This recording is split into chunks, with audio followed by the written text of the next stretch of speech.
ketika Nabi Musa alaihissalam itu memukulkan tongkatnya, Nabi Musa itu tidak tahu apa yang akan terjadi. Yang penting Nabi Musa itu mengikuti apa yang diperintahkan oleh Allah Subhanahu wa taala. Artinya itu memang bukan rekayasa dari Nabi Musa alaihissalam. Terbukti beliau katakan, inna ma'iya rabbi sayahdin. Kita ini pasti akan selamat. Saya bersama dengan Allah dan Allah pasti akan memberikan saya pertolongan. Akan tapi bagaimana bentuk pertolongan itu yang Nabi Musa tidak tahu.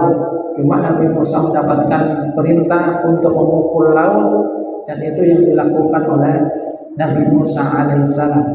Termasuk misalnya ketika Nabi Ibrahim itu diikat, kemudian dilemparkan di tengah kayu, setelah itu dibakar.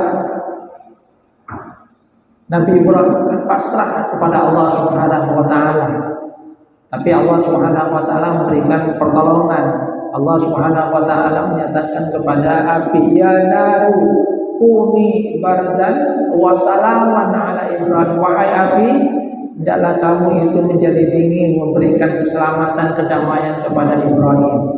Sehingga api yang sesungguhnya mempunyai sifat panas dan membakar, akan tapi karena Allah Subhanahu wa taala memerintahkan supaya dia dingin, supaya dia memberikan keselamatan, maka itu yang dilakukan oleh api. Jadi itu juga bukan merupakan kehendak dari Nabi Ibrahim alaihissalam. Artinya apa? Artinya mukjizat memang merupakan satu pertolongan yang diberikan oleh Allah Subhanahu wa taala kepada nabi, kepada rasul utusannya, dalam rangka menundukkan orang-orang yang menentang para nabi dan para rasul itu, supaya mereka tahu bahwasanya memang ini adalah nabi utusan Allah Subhanahu wa taala, bahwasanya dia itu adalah seorang yang mendapatkan pertolongan dari Allah Subhanahu wa taala. Sehingga dengan demikian diharapkan mereka itu kemudian akan beriman.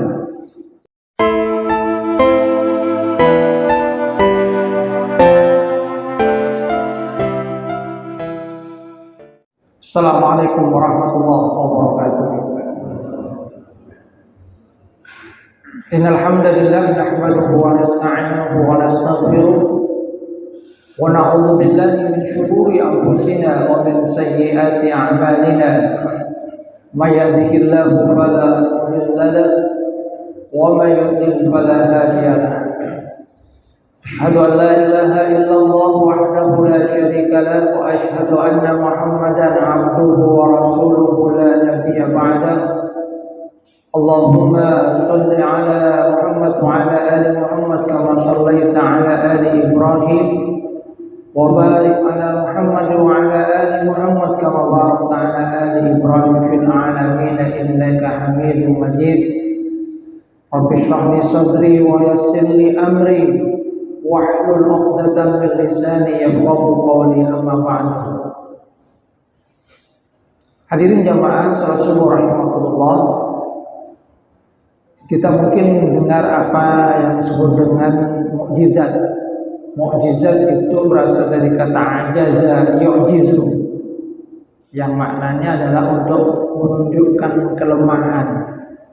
Jadi mukjizat itu adalah satu bentuk pertolongan yang diberikan oleh Allah Subhanahu wa taala kepada nabi, rasul utusannya untuk menunjukkan lawan-lawannya, menunjukkan kelemahan mereka di hadapan rasul utusan Allah Subhanahu wa taala.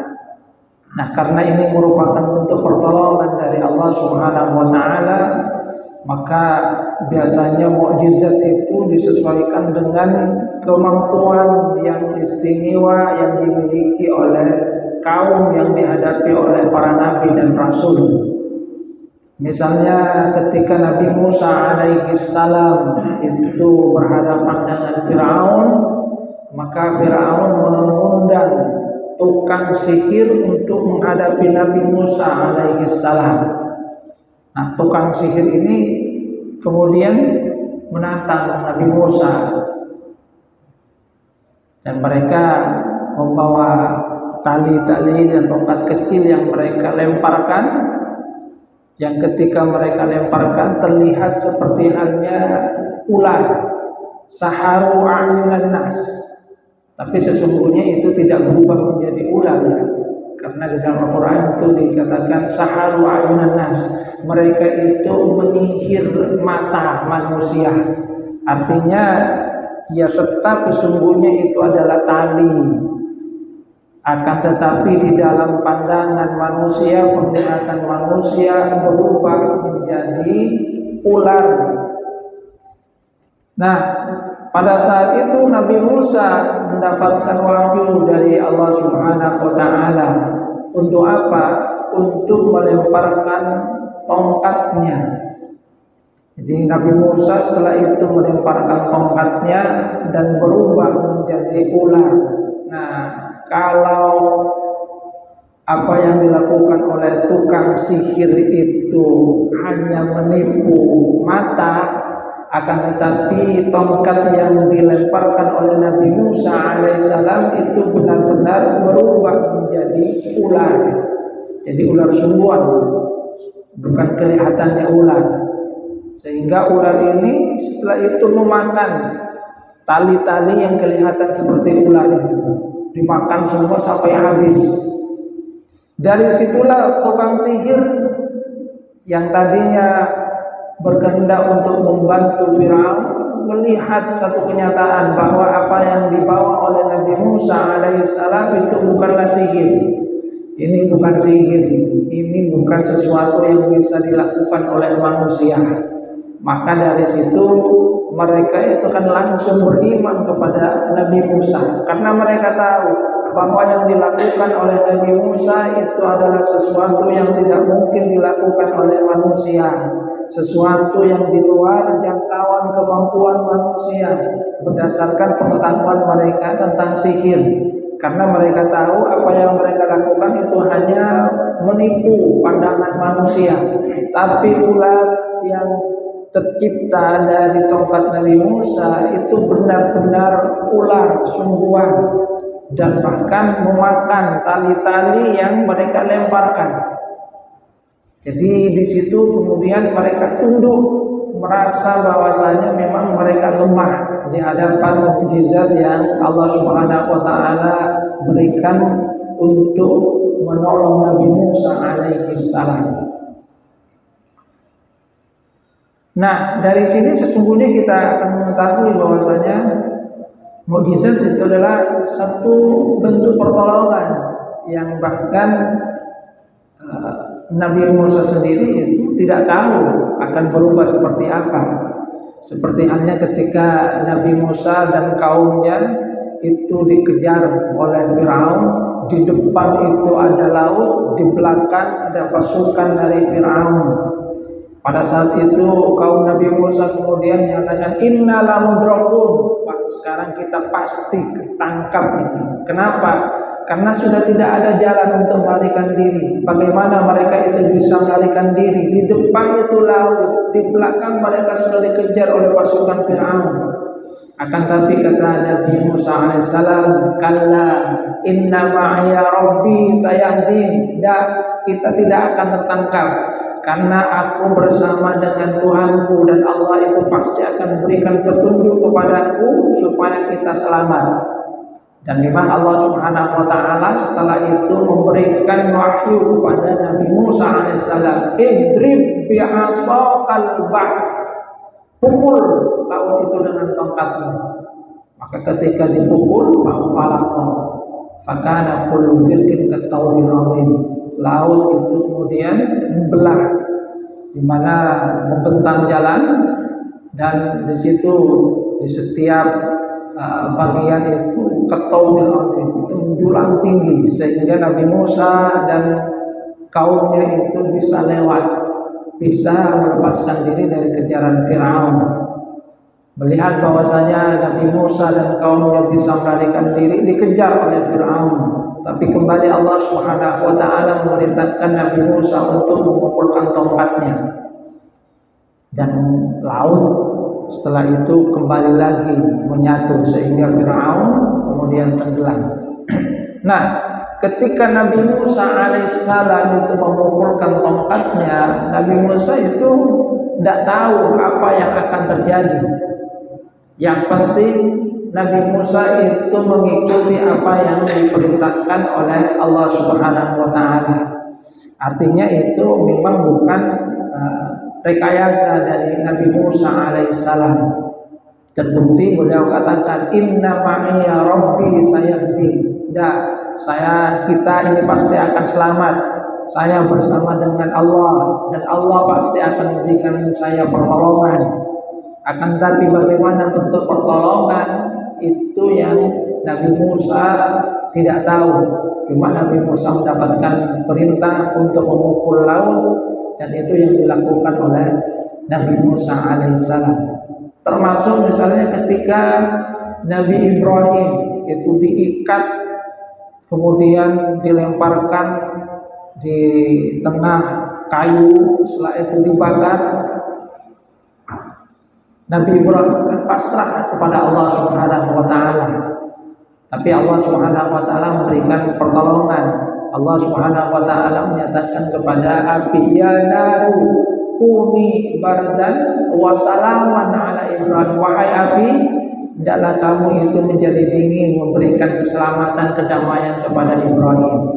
Sehingga api yang sesungguhnya mempunyai sifat panas dan membakar, akan tapi karena Allah Subhanahu wa taala memerintahkan supaya dia dingin, supaya dia memberikan keselamatan, maka itu yang dilakukan oleh api. Jadi itu juga bukan merupakan kehendak dari Nabi Ibrahim alaihissalam. Artinya apa?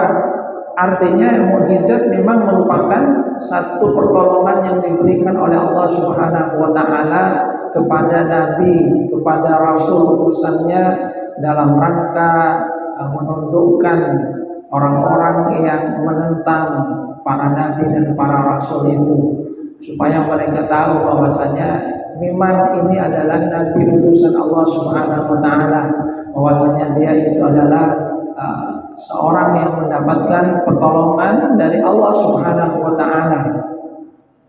Sehingga dengan demikian diharapkan mereka itu kemudian akan beriman. Jadi mukjizat itu bukan untuk gagah-gagahan. Jadi bukan untuk gagah-gagahan. Termasuk yang terjadi kepada Nabi Muhammad sallallahu alaihi wasallam. Nabi Muhammad sallallahu alaihi wasallam itu juga diberikan mukjizat yang sifatnya hissi seperti para nabi sebelumnya, yang terlihat oleh kasat mata. Tapi juga Nabi Muhammad SAW diberikan mukjizat yang sifatnya maknawi, yang bukan dalam bentuk seperti halnya yang terlihat oleh mata itu. Kalau tentang mukjizat yang sifatnya hissi, misalnya ketika Rasulullah SAW itu ditantang untuk membelah bulan, itu merupakan bagian dari mukjizat yang sifatnya hissi, yang terlihat oleh mata, di mana mukjizat yang seperti itu nanti hanya akan tinggal cerita, karena orang yang tidak menyaksikan itu tidak akan tahu, hanya mendengarkan cerita. Ya seperti halnya kita tentang tongkat Nabi Musa, ya hanya dengar cerita bahwa itu seperti ini, memang itu pernah terjadi. Bahwasanya Nabi Ibrahim alaihissalam itu tidak terbakar oleh api, kita mendengarkan dari cerita dari Al-Quran, dan kita yakin tentang itu. Nah, Rasulullah SAW juga mendapatkan mukjizat yang sifatnya hissi itu. Tapi sekali lagi itu adalah untuk menjawab tantangan yang diberikan oleh orang yang tidak percaya kepada Rasulullah Nabi Muhammad SAW. Termasuk juga Allah Subhanahu wa taala memberikan pertolongan untuk menyelamatkan Rasulullah sallallahu alaihi wasallam.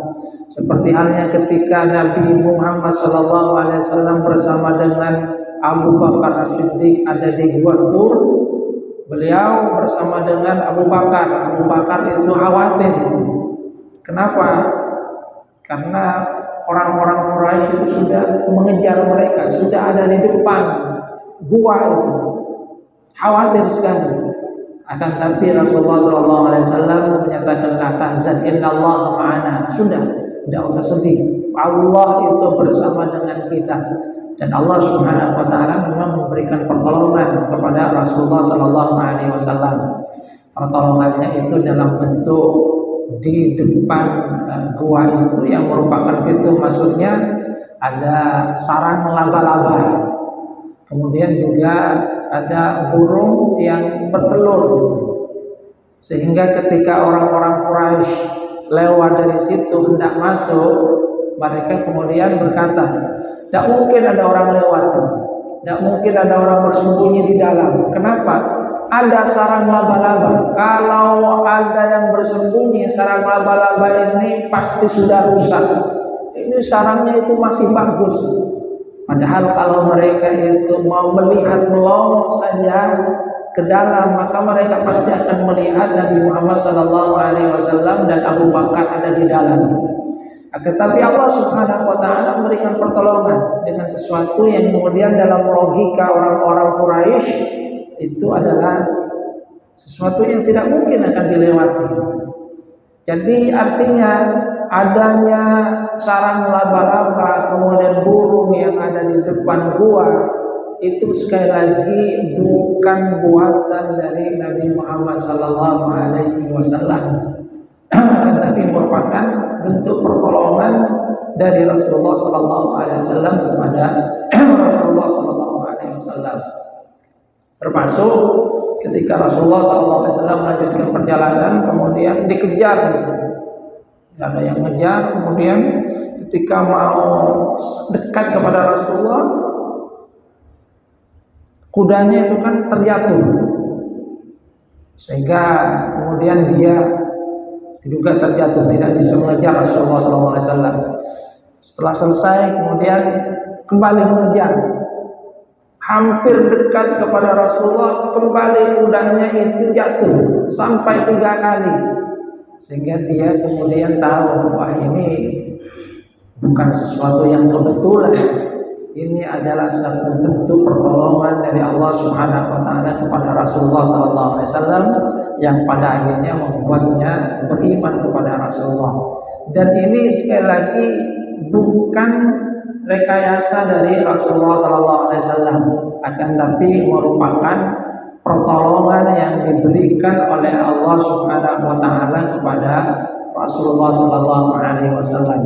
Kenapa saya katakan demikian? Karena sekali lagi mukjizat itu bukan sesuatu yang sifatnya gagah-gagahan. Dalam kondisi yang lain kita akan mendapatkan bahwasanya Rasulullah SAW ya memang seperti halnya manusia yang lainnya. Rasulullah itu juga berdarah pada saat di perang Uhud. Ini menunjukkan apa? Untuk menunjukkan bahwasanya Rasulullah SAW seperti halnya para sahabat yang lain itu mengalami apa yang dialami oleh manusia. Tapi yang pasti itu tidak sampai membahayakan nyawa beliau, tapi tetap berdarah. Jadi Rasulullah SAW itu juga berdarah, giginya itu kemudian patah. Artinya ya tak sakti, bukan kemudian langsung kebal seperti sekarang ada ilmu lembu sekilan. Dan Rasulullah tidak punya ilmu lembu sekilan yang kemudian tertahan gitu, tetap manusia biasa. Jadi mengalami luka, mengalami sakit.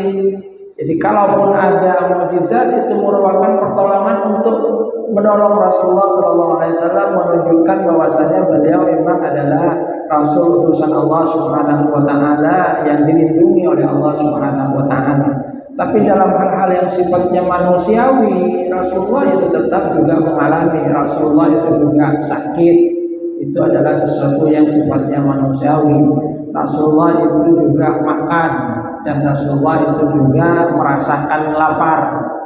Padahal di dalam riwayat kita akan mendapatkan bagaimana Rasulullah SAW sesungguhnya diberikan kemampuan oleh Allah Subhanahu wa taala untuk menggandakan minuman ataupun makanan, tapi itu tidak digunakan terus. Pada saat perjalanan hijrah itu kan Rasulullah merasakan kehausan. Yang didapatkan itu adalah kambing dari seorang Arab yang kambingnya kurus. Kata perempuan itu, ini kambing saya kurus itu.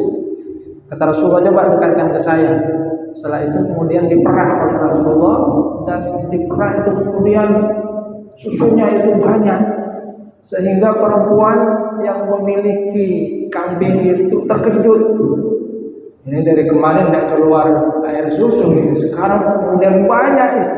Rasulullah meminumnya sampai puas, kemudian juga Abu Bakar As-Siddiq meminumnya, bahkan perempuan itu mempunyai banyak, sehingga dia terkejut ketika suaminya pulang. Dari mana susunya banyak? Tadi ada seorang wajahnya cerah itu datang kemudian memperah susu. Itu bagian dari mukjizat. Tapi ini tidak dipergunakan terus setiap hari. Termasuk ketika Rasulullah SAW menggandakan makanan pada saat Rasulullah dan para sahabat menggali parit, pada saat perang Khandaq, sahabat sedang kelaparan karena memang pada saat itu adalah musim paceklik. Ada seorang yang kemudian membawa satu plastik kurma yang mau diberikan kepada anggota keluarganya saja, sedikit, sementara yang menggali parit itu jumlahnya banyak. Tapi apa yang kemudian dilakukan oleh Rasulullah SAW? Rasulullah kemudian memanggil semuanya. Jadi semua sahabat yang bekerja dipanggil, ini ada kurma. Sehingga sahabat yang membawa kurma itu bingung. Ini kurmanya sedikit, kok dipanggil semua ini oleh Rasulullah. Tapi ternyata ketika mereka mengambil tidak habis-habis. Jadi tetap saja utuh, bahkan sampai berlebih. Tapi sekali lagi seperti yang saya katakan, itu dilakukan oleh Rasulullah SAW hanya pada momen tertentu, tidak dilakukan setiap hari. Kenapa? Karena memang itu bukan untuk gagah-gagahan. Buktinya Rasulullah SAW itu juga mengalami menahan lapar, sehingga kemudian perutnya diganjal dengan batu. Yang bahkan kemudian sahabat itu, ya Rasul, kami lapar ini diganjal dengan batu, ada yang satu, ada yang dua. Kata Rasulullah, saya juga demikian, bahkan Rasulullah itu diganjal 3, berarti 3 hari sudah tidak makan. Artinya kalau memang Rasulullah SAW menginginkan seperti halnya tadi, kan tinggal ambil kurma itu, diperbanyak, setelah itu makan. Tidak mungkin Rasulullah itu akan kelaparan, merasakan lapar seperti itu. Tapi sekali lagi Rasulullah SAW juga mendidik umatnya untuk apa? Untuk mengalami hal yang seperti itu, untuk bisa bersabar terhadap ujian. Walaupun sesungguhnya kalau kemudian kita lihat dari tadi, Rasulullah itu diberikan oleh Allah Subhanahu wa taala kemampuan untuk menggandakan tadi. Jadi menggandakan. Tidak seperti orang sekarang, uang digandakan banyak. Itu kan istilahnya menyalahi hukum alam yang sebenarnya. Ya kalau seperti itu semua nanti orang tidak akan berusaha. Padahal sesungguhnya yang diharapkan adalah umatnya ya tetap berusaha. Maka Rasulullah SAW itu juga memberikan contoh bahwa hal-hal yang luar biasa seperti itu adalah sesuatu yang bukan digunakan oleh Rasulullah SAW pada saat atau momen tertentu di dalam rangka untuk membantu sahabat-sahabatnya.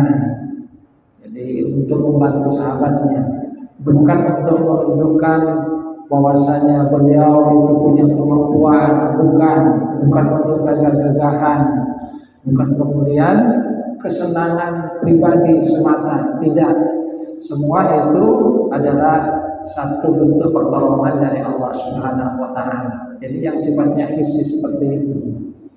Sebab kalau memang seperti itu nanti Rasulullah tidak akan pernah kelaparan. Rasulullah juga tidak akan pernah terluka, tidak akan pernah sakit. Akan tetapi Rasulullah SAW tetap mengalami apa yang dialami oleh manusia sebagaimana umumnya. Rasulullah juga merasakan lapar sehingga sampai mengganjal perutnya sampai 3 hari dengan 3 batu. Rasulullah itu juga berdarah, kemudian terluka pada saat perang Uhud. Rasulullah itu juga merasakan sakit. Artinya ya sifat-sifat manusiawi itu juga ada pada diri Rasulullah SAW supaya umatnya itu bisa meneladani bagaimana seharusnya mereka itu ketika mengalami hal yang sama, bahwa kalau mereka itu terluka, Rasulullah SAW itu juga pernah terluka. Kalau manusia umatnya itu menghadapi rasa lapar, Rasulullah itu juga pernah mengalami hal yang seperti itu. Kalau umatnya itu sakit, Rasulullah itu juga pernah sakit. Dan dari situlah kemudian kita akan mendapatkan pelajaran bagaimana Rasulullah SAW menghadapi hal-hal yang sifatnya manusiawi. Kalau kita diberikan kemampuan seperti itu, mungkin janji-janji kebin ada tahu satana mulai satia itu Nur Muhammad ya dia mana senang ada nak sa corong ke tidak usah kemudian mengumpulkan dana Jumat Barokah ya. Sa corong kemudian tak cerita dia mana ibunya dan dia ibunya. Tapi hal yang seperti itu kan tidak baik, karena di situ kemudian tidak ada nilai perjuangan, tidak ada kemudian nilai-nilai untuk berkorban. Nah itu mukjizat yang diberikan oleh Allah Subhanahu Wa Taala yang sifatnya hissi, dan mukjizat yang kedua itu adalah yang sifatnya maknawi, yaitu Al-Quran yang kita bisa saksikan sampai sekarang. Karena di dalam Al-Quran kemudian ada mukjizat yang Allah Subhanahu Wa Taala tunjukkan tentang bagaimana sesungguhnya Al-Quran itu memang dari Allah Subhanahu Wa Taala, bukan dari Rasulullah SAW, dan itu mengikuti kemampuan yang dimiliki oleh umat Nabi Muhammad SAW. Kalau pada masa Rasulullah itu kemampuan yang ada itu dari sisi balaghah, kesusastraan, maka kalau pada masa lalu itu kan mereka sangat kagum tentang susunan yang ada di dalam Al-Quran, di mana para penyair dari orang-orang Arab takluk tunduk, sehingga mereka yang mengerti kesusastraan Arab kemudian menyatakan ini bukan dari manusia, bukan buatan manusia, karena tidak mungkin susunan yang seperti itu dibuat oleh manusia. Tapi sekarang ketika kemampuan dari umat Islam itu berkembang dan sekarang adalah yang bersifat kemampuan ilmu dan teknologi, maka mereka juga akan mendapatkan kenyataan bahwa memang Al-Quran itu sudah mengungguli mereka. Teori Big Bang misalnya, bahwasanya bumi dan dan langit itu dulunya awalnya satu kemudian pecah, itu ternyata sudah ada di dalam Al-Quran. Kana taratqam wa fatahna, bahwasanya dulu itu satu tapi kemudian Allah Subhanahu Wa Taala pisahkan. Termasuk juga penemuan-penemuan seperti halnya air laut yang asin dan kemudian tawar yang itu bertemu tidak saling melewati, itu kan ditemukan pada masa sekarang. Dan banyak hal yang dari situ kemudian orang-orang ilmuwan akan merasakan bahwa memang Al-Quran bukanlah dikarang oleh Nabi Muhammad SAW. Kenapa? Rasulullah itu hidupnya tengah padang pasir, jarang bertemu dengan laut. Tapi apa yang ada dalam Quran itu berbicara tentang pertemuan dua laut yang tawar dengan asin, tentang langit dan bumi yang menyatu dan lain-lainnya. Itu kemudian merupakan bagian juga dari mukjizat, tapi sifatnya maknawi yang bisa dirasakan, diketahui oleh kita pada masa sekarang. Hadirin jamaah Allah, jadi sekali lagi mukjizat itu adalah satu pertolongan dari Allah Subhanahu wa taala kepada nabi dan rasulnya yang dalam momen tertentu bahkan mereka itu tidak tahu bagaimana dan seharusnya seperti apa mereka melakukan. Tapi Allah Subhanahu wa taala yang memberikan petunjuk. Nabi Musa melemparkan tongkatnya, Nabi Ibrahim pasrah kepada Allah Subhanahu wa taala dan lain-lainnya, yang dari situlah mereka kemudian mendapatkan pertolongan dari Allah Subhanahu wa taala. Termasuk Nabi Isa alaihissalam. Nabi Isa diberikan kemampuan oleh Allah Subhanahu wa taala menyembuhkan orang sakit, bahkan menghidupkan orang mati. Akan tapi semua itu adalah dari Allah Subhanahu wa taala. Makanya kemudian di dalam Al-Qur'an ketika Allah Subhanahu wa taala mengkritik orang-orang Nasrani yang mempertuhankan Nabi Isa, Allah itu kemudian menyatakan, "Fama yamliku minallahi syai'an in arada yuhlikal Masih ibn Maryam wa ummuhu fil ardi jami'an." Siapa yang mampu untuk menahan Allah Subhanahu wa taala kalau Allah itu ingin membinasakan Al-Masih Nabi Isa dan ibunya dan semua yang ada di bumi ini? Buktinya walaupun Nabi Isa alaihissalam itu diberikan kemampuan menghidupkan orang mati, ketika ibunya meninggal dunia, ya tidak bisa kemudian dibangkitkan hidup lagi. Kalau memang punya kemampuan untuk menghidupkan orang mati atas dirinya sendiri, ibunya meninggal dunia, hidup lagi.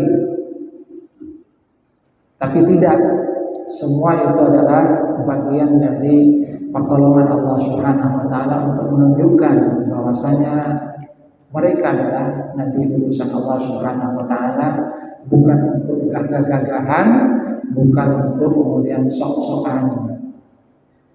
Hadirin Allah, ini yang dapat saya sampaikan. Mudah-mudahan bermanfaat. Kurang lebihnya mohon maaf. Wabillahi taufiq wal hidayah. Assalamualaikum warahmatullahi wabarakatuh.